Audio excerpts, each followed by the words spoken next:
Understanding the phrase, cut out of.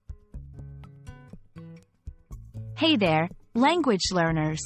Today, we're diving deep into an interesting English phrase, cut out of.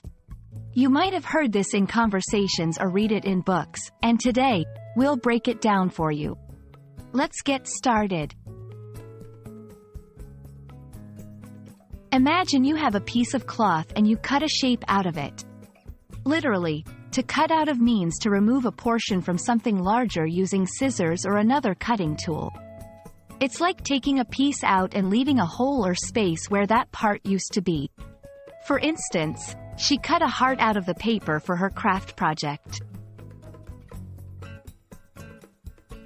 Now, while the phrase can be used in a literal sense, it often has a more figurative or metaphorical meaning in everyday language.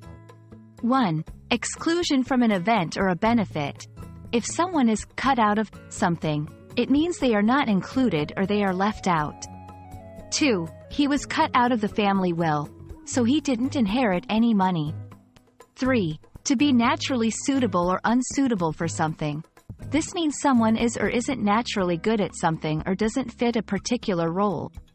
4. She's just not cut out for the sales job. She's too shy. Now, let's see how you can use this phrase in sentences.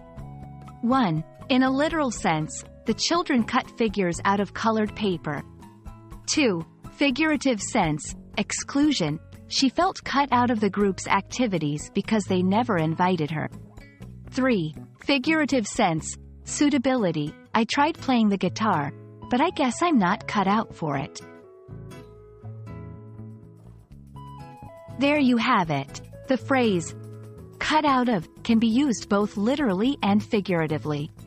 Remember, context is key when trying to understand the meaning. We hope this video shed some light on how to understand and use this phrase effectively. Happy learning, and see you in the next video.